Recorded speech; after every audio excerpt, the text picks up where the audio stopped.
for tuning in to another Hodgepodge Australia video. Today I am doing Sofia the First cupcakes. As you can see, I've used her amulet as my inspiration. I have some purple fondant, some silver beads and some violet sanding sugar, which as you can see we're going to loosen up a little bit, pop on a plate, and we're going to use to add some special shine to our Sofia the First amulets. Popping some on the plate, what we're going to do is we're going to make 4 small balls out of our purple fondant, because I'm just doing 4 cupcakes today, as I have also paired them up with some Doc McStuffin cupcakes, so we'll have 8 in total.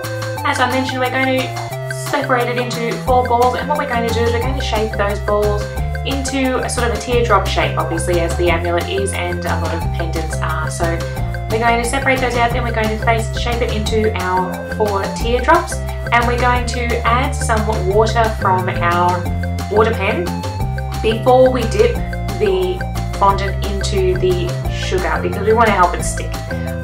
My fondant wasn't sticky enough for it to just stick on its own, so adding some water. If you think yours is sticky enough, then don't worry about adding the water, you don't want to make it too sticky.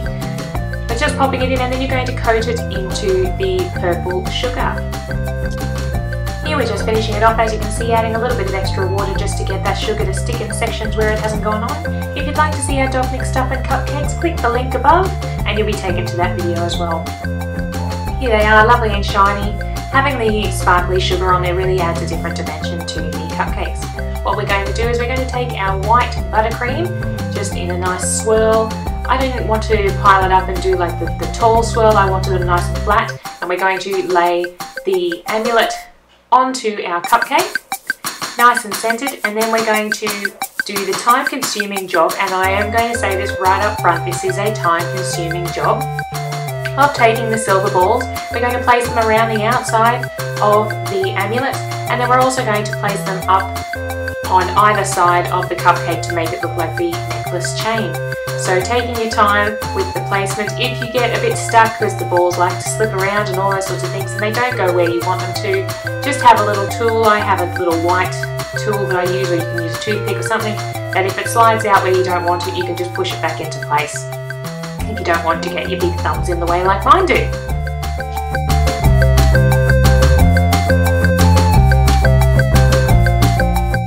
As you can see here, we're now going to do our trail of the necklace chain up on either side, and you can really put this any way you want. You can have it really straight if you like, but I like to have it a little bit crooked here and there, sort of weaving in and out, the way a necklace lies when you place it down on a table or on top of a cupcake, as it would seem. So it's just being creative with the chain going up on the side, and then we're going to repeat that on all the other cupcakes.